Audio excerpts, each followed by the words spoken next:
Hello guys, Fred here from Pro Tennis Trader. I hope you're well. So in this video, I'm going to run you through my process for selecting which matches to trade and my process for my pre-match analysis to check that the match that I have selected does have high potential as a decent trading match, and of course the most profitable trading matches. So the starting point is pricing. Now here we are, Thursday, July the 24th. And of course, we've got loads of tennis going on. So where do you even start? Now, I'd like to choose matches where the favourite is priced between 1.60 and 2.0. Now, my most profitable matches are where the favourite is priced between 1.65 and 1.80 and wins the opening set, as there is plenty of scope for a significant swing in that second set if, of course, the first set loser comes back in that second set. Now, matches where the favourite is priced between 1.50 and 1.60, in this case we've got Ben Shelton, I would consider trading against them if the other player is looking strong in the first set and wins the first set. The players priced below 1.50, take Medvedev for example here, 1.28. I don't trade against real strong favourites like that. Of course, probability is just not on your side, but I will of course trade them if they drop the first set, which of course will be backing them as a drifting favourite in the second. So the match I'm picking out today is Nakashima versus Cameron Norrie. So the first starting point is over at Flash Scores, where you get, obviously, first of all, a full summary. The previews are quite useful, just to get an overview of what Flash Scores think, an overview of any injuries, what's been going on in their last matches, and a kind of suggestion, not a prediction, of who might win it. Now, Nakashima is the favourite, priced at 1.73. This will just change slightly with Betfair. Betfair is 1.76.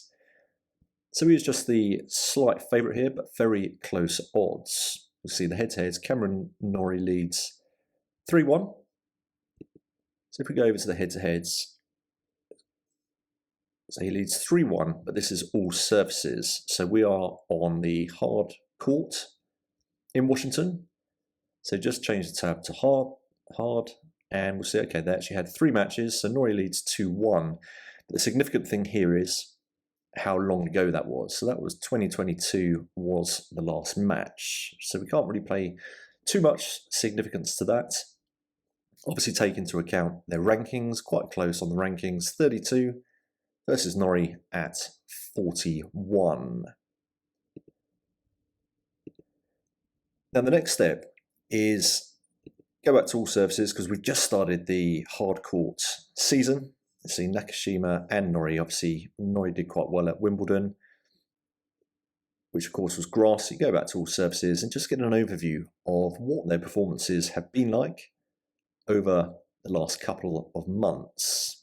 Certainly, I would say of real significance is their last 5 matches. What you want to be looking for is just the overall stats, how often they've been broken, because of course you want to be backing players who have very consistent serving with very little breaks. So this was the last round in Washington, so no breaks there from Nakashima. And of course we do the same with Norrie. So again, you're just going over the last 5 matches. Just want to be checking that they're not consistently being broken on their serve. So Norrie had 1 break in the first set there, 1 break in the second, and I don't believe so no breaks in that third set. So you just want to repeat this process for all of their previous, I would say, essentially 5 matches, just to, I say, get an overview of where they are currently. Next step is over at ATP Tour, atptour.com. Again, you just get a very nice overview of what's been going on. So So you get their ranking, and then you get a lot of stats. You've got the career stats here for Nakashima. You can change that to whichever year. So career is obviously nice as an overview, but to actually have it as this year, you get a much better picture of where they are currently. And of course, surfaces, we can change that to hard court, so we can get a nice overview of their stats on hard court.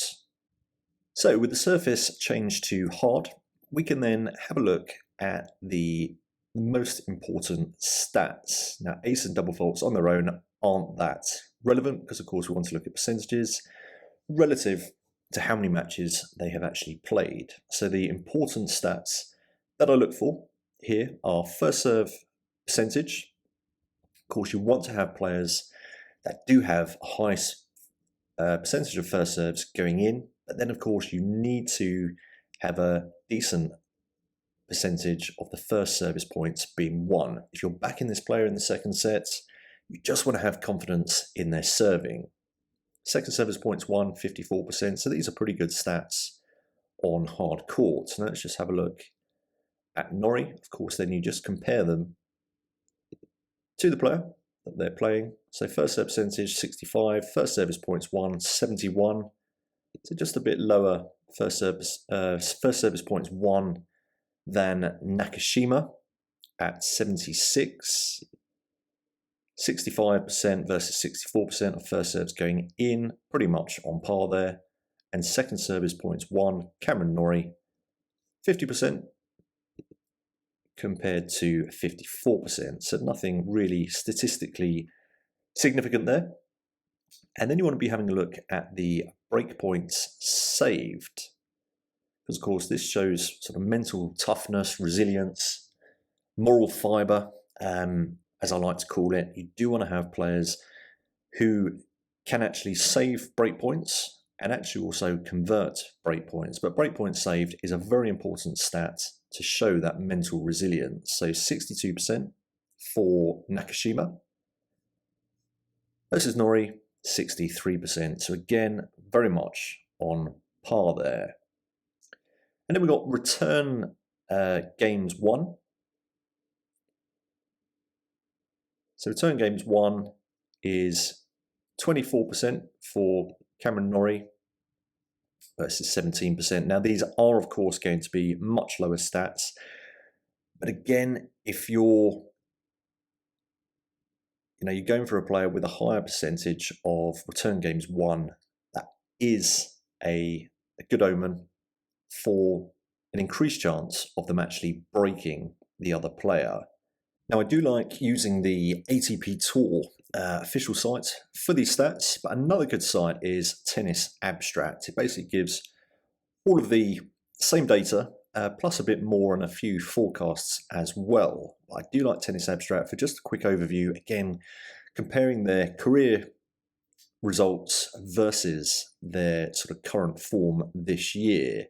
So we've got career tour level splits.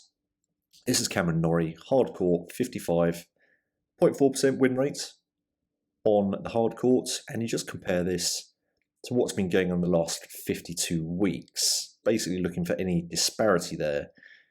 If they've had a few good years on a certain surface, and for whatever reason this year their performance has dropped, this will come up as an alarm bell. Now some other factors that I do take into account: certainly pay attention to what the actual tournament is. This is the Washington ATP. So how important is the tournament? So how motivated is either player in actually progressing through the tournament? Now this is quite a high profile tournament, so of course there's a lot in it. And also their prize money. So have a look at the prize money of the tournament, and then just get an overview roughly of what their career prize money is and the year to date. So Norrie is at $1.3 million, $12.8 million overall. So career for Nakashima, 5.8 million versus 1.2 million this year. So we're halfway through the year. Not bad earning. But this element to it is a lot more important when you're looking at the sort of lower ranked players. So they may be much more motivated in a smaller tournament. If you've got a real top player going into a smaller tournament, really think about, how motivated they are. Other elements to take into account, obviously we spoke about the surface, but actually the country that they are actually playing in. And this is another thing to bear in mind. Now, particularly because this is in America, now we are midway through, well, actually we're on Thursday now, so both players have played a couple of rounds, but if it's the first round in a tournament, just consider where their last tournament was and where this tournament is. For example, they may have just arrived, they may have switched continents, they might be on a different time zone, just to get this bigger picture of exactly what is going on in that match. So just have a real good overview of what's going on. But I say the most important element is flash scores, last 5 games, and those percentages over at atptour.com and also Tennis Abstracts. Now I know this is a lot to take in, so I have got a sort of cheat sheet, if you like, with all of this criteria, and this is available to download at protennistrader.teachable.com.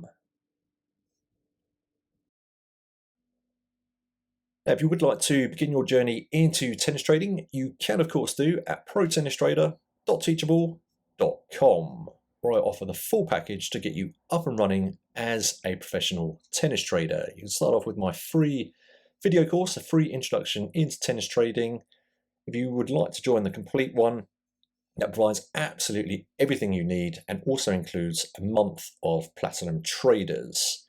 Now, I am also a Forex trader and I offer the one Forex strategy on my website. And of course, please do follow me on YouTube, Pro Tennis Trader, where you can find loads of trading videos, in-play analysis, trading psychology, and a lot more. Until the next time, good luck with your trading, and I'll speak to you soon.